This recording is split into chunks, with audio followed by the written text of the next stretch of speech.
Hi உறவுகளே, இன்றைக்கி என்ன சம்பவம்னு பார்த்தீங்கன்னா, திருச்செந்தூர் முருகன் கோயிலில் பார்த்தீங்கன்னா, நம்ம அமைச்சர் ரமேஷ் அவர்களிடமே பார்த்தீங்கன்னா ஒரு லஞ்சம் பெறப்பட்டிருக்கு சிறப்பு தரிசனத்துக்கு. என்னென்னு பார்த்தீங்கன்னா, அந்த சாமியை சிறப்பு தரிசனம் பண்ணுறாங்க இல்லையா, அவங்களுக்கு வந்து ஒரு ஆளுக்கு ஒரு 1000 வீதம் பார்த்தீங்கன்னா 4 பேருக்கு 4000 ரூபாய் ஜிபே பண்ணப்பட்டிருக்கு.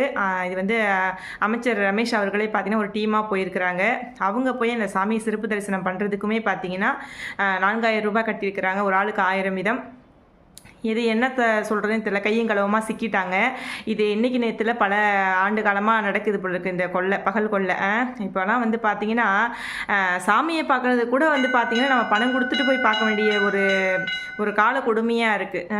அதாவது பார்த்திங்கன்னா சாமிக்கிட்ட நம்ம போய் கையேந்து நிற்கிறோம் இல்லையா, நம்ம தான் போய் இப்போ அவங்கள்ட்ட சாமிகிட்ட வந்து நம்மளுக்கு அதை வேணும் இது வேணும் போய் கேட்குறோம். சாமி நமக்கு கொடுக்குது, கடவுள் அதுக்கு தானே இருக்கார்.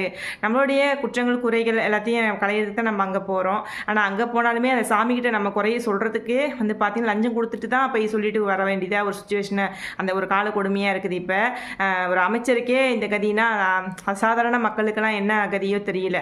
இன்னும் என்னென்ன சம்பவங்கள்லாம் வெளிவரப்போதும், என்னென்னலாம் பார்க்க காத்துக்கிட்டு இருக்கிறோமோ தெரியல.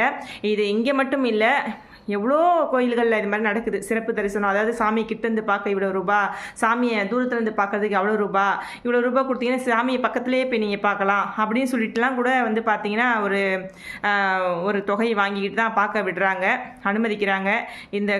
இந்த கொடுமையெல்லாம் சீக்கிரமாக மாறணும். நம்ம தாவிக்க ஆட்சியிலேயே பார்த்தீங்கன்னா இதெல்லாம் சீக்கிரமாக மாறணும். வந்து எவ்வளோ பெரிய ஒரு சாமியே வந்து என்ன நினைக்கும் யோசிச்சு பாருங்கள். ஏண்டா எவ்வளோ தாண்டா அடிப்பீங்க, என் பேரை சொல்லி நீங்கள் இப்படி கொள்ளடிக்கிறீங்களாடா சாமியே நினைப்பாங்க இல்லையா. எதனால் இப்படி இதெல்லாம் என்றைக்கு மாறும்னு எனக்கு தெரியல. கூடிய சீக்கிரம் மாறினா நல்லாயிருக்கும்.